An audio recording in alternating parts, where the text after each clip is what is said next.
வணக்கம்ண்ணே. என் பேர் பார்த்தீங்கன்னா சூரியபிராஸ்ண்ணே. நான் வெல்கம் கிராப் சயின்ஸ்லேருந்து வர்றேன். இப்போ நம்ம முள்ளங்கியில் வந்து பார்த்தீங்கன்னா WS 245 ரகம் வாங்கி போட்டிருக்கீங்க. எப்படி இருக்குது உங்கள் அனுபவத்தை சொல்லுங்கண்ணே. உங்கள் பேர் ஊர் இதெல்லாம் சொல்லுங்கண்ணே. என் பேர் கோவிந்தராஜுங்க, ஆர்கொம்பை தொட்டி. சரிங்க. நான் ஒரு 5 சென்ட் போட்டுக்கிறேன். சரிங்கண்ணே. 5 சென்ட் போட்டுக்கணும். கரூர் மார்க்கெட் போகுது.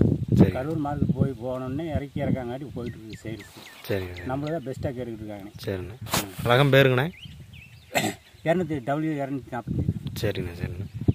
இப்போ மற்ற ரகத்துக்கு இதுக்கு என்னங்கண்ணே உங்களுக்கு வித்தியாசம்? மற்ற ரகத்தை விட இதான் பெஸ்ட்டாக ஓடிட்டு இருக்குங்க. சரி. சரிண்ணே. சரி. நம்ம கம்பெனியில் இது பெஸ்ட்டாக ஓடிட்டு இருக்கு இப்போ. சரிண்ணே. சரிண்ணே. அவன் பேர் வெல்கம் 245. ஏண்ணே? ஆமாண்ணே. சரிண்ணே. வேறு யாரும் பக்கத்தில் விவசாயம் பண்ணுறாங்களா? பக்கத்தில் இருக்குது, நல்லா போட்டிருக்காங்க. வெல்கம். சரி. பார்த்தீங்கன்னா போட்டுருக்கு. வெல்கம் தான் நல்லா இருக்குன்னு போட்டுருக்கு. வெல்கம் போட்டுருக்கு. சரிண்ணே. சரி, ரொம்ப நன்றிங்கண்ணே. சரி.